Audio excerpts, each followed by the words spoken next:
أعوذ بالله من الشيطان الرجيم. بسم الله الرحمن الرحيم. لم يكن الذين كفروا من أهل الكتاب والمشركين منفكين حتى تأتيهم البينة رسول من الله يتلو صحفا مطهرة في كتب قيمة وما تفرق الذين أوتوا الكتاب إلا من بعد ما جاءتهم البينة وما أمروا إلا ليعبدوا الله مخلصين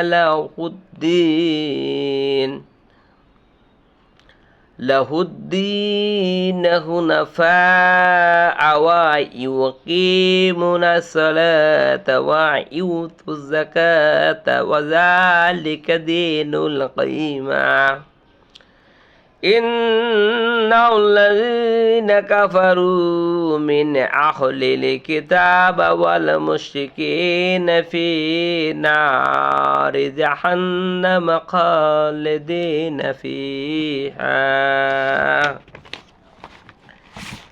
أولئك هم شر البرية إن الذين آمنوا وعملوا الصالحات أولئك هم خير البرية جزاؤهم عند ربهم جنات عدن تجري من تحتها الأنهار خالدين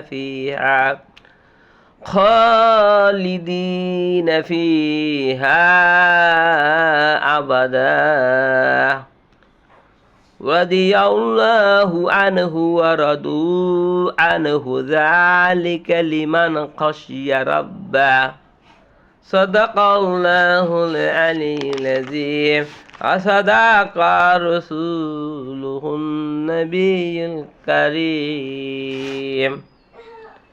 সাদসে আমি বিতাড়িত শয়তান থেকে পানা চাইতেছি, পরম করুণাময় আল্লাহর নামে শুরু করছি।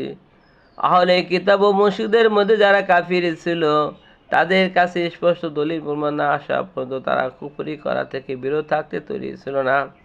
অর্থাৎ আল্লাহর কাছ থেকে একজন রাসূল না আসা পর্যন্ত যিনি পবিত্র কিতাব পড়ে শোনাবেন, যার মধ্যে সঠিক কথা লিখিত আছে, যাদেরকে কিতাব দেওয়া হয়েছিল তাদের নিকট সঠিক পদের স্পষ্ট বিবরণ আসার পরও তারা বিভেদে লিপ্ত হয়েছে।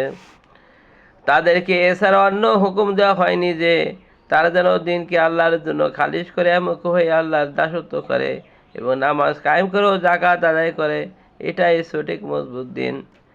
আহলে কিতাব ও মুশরিকদের মধ্যে যারা কুফরি করেছে তারা নিশ্চয় দোজখের আগুনে যাবে এবং সেখানে স্থায়ীভাবে থাকবে। এরাই হলো সৃষ্টির মধ্যে সবচেয়ে খারাপ। নিশ্চয়ই যারাই মেনে এনেছে নেক আমল করেছে তারাই সৃষ্টির মধ্যে সবচেয়ে ভালো। তাদের পুরস্কার হলো তাদের রবের নিকট স্থায়ী বেহেশত, যার নিচে ঝর্ণা তারা বইতে থাকবে, তারা সেখানে চিরকাল থাকবে। আল্লাহ তাদের উপর রাজি হয়েছেন, তারাও আল্লাহর উপর রাজি হয়েছেন। এসব তার জন্য যে তার রবকে ভয় করেছে।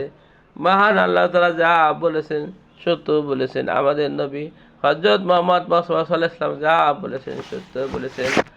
ভাইসাব, আমি আপনাদের সামনে পবিত্র কোরআন শরীফের সূরা বাইনাহ তেলাওয়াত করলাম এবং সরল অনুবাদ বললাম। ভাইসাব, এই কথাগুলো অন্যের মাধ্যমে শেয়ার করে জানিয়ে দিবেন, যাতে এর অর্থগুলো মানুষ বুঝে আমল করতে পারে। আর মহান আল্লাহ তাআলা এই রসুলে আমাদেরকে জান্নাতুল ফেরদৌস দান করেন। আমিন। আসসালামু আলাইকুম ওয়া রাহমাতুল্লাহি ওয়া বারাকাতুহু।